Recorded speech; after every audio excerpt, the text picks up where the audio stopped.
आज हम पढ़ेंगे द्रवों के प्रवाह के बारे में।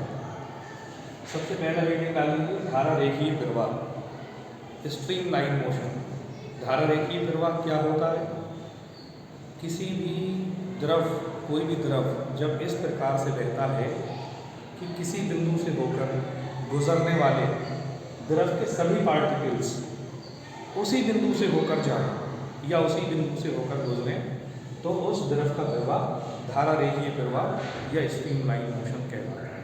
क्या मतलब हुआ इसका? यहाँ हमने फिगर में दिखाया है कि कोई पाइप है, उस पाइप में द्रव बह रहा है, तो कोई एक पार्टिकल जिस बिंदु से होकर जाएगा, मान लीजिए इस बिंदु से होकर जाता है, तो इसके पीछे के जितने भी कण होंगे वो सब इसी बिंदु से होकर जाएंगे।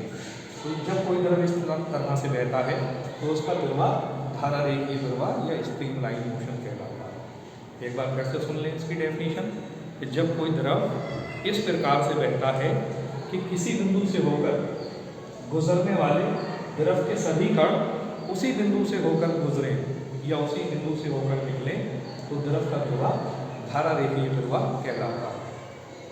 इसके बाद क्रांतिक वेग। क्रांतिक वेग का क्या मतलब होता है? इसको हम कहते हैं क्रिटिकल वेलोसिटी और VC से प्रदर्शित करते हैं। क्रिटिकल वेलोसिटी क्या होती है? द्रव का प्रवाह, कोई भी लिक्विड है, उसका फ्लो तब तक धारा रेखीय बना रहता है जब तक कि उसका मान एक निश्चित मान से कम हो। जब तक उस निश्चित मान से कम रहता है तब तक द्रव का प्रवाह धारा रेखीय बना रहता है।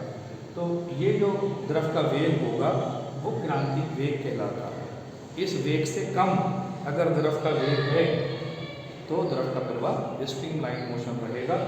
और उसके बाद विक्षुब्ध प्रवाह, इसको हम कहते हैं टर्बुलेंट मोशन। टर्बुलेंट मोशन क्या होता है?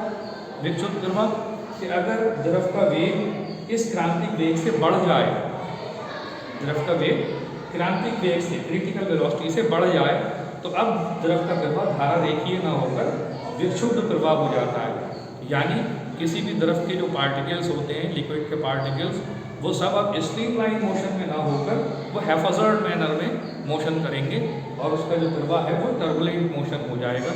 जैसा कि यहाँ फिगर में दिखाया गया है कि हर एक पार्टिकल अपने पिछले वाले पार्टिकल से टकराता है, पीछे वाला पार्टिकल आगे वाले पार्टिकल से टकराता है और उसका मोशन स्ट्रीम लाइन मोशन ना होकर अनियमित रूप से हो जाता है, उसकी गति अनियमित हो जाती है, द्रव की गति। तो ये जो प्रवाह है ये विक्षुब्ध प्रवाह कहलाता है।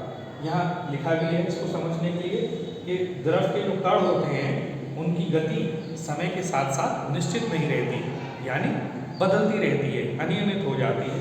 ये जो प्रवाह है ये टर्बुलेंट मोशन कहलाता है। तो यहाँ हमने 3 डेफिनेशंस समझी। सबसे पहले stream line motion. Stream line motion से कनेक्टेड होती है क्रिटिकल वेलोसिटी, और क्रिटिकल वेलोसिटी से मान जब लिक्विड का बढ़ जाता है तो वो टर्बुलेंट मोशन हो जाता है। क्लियर?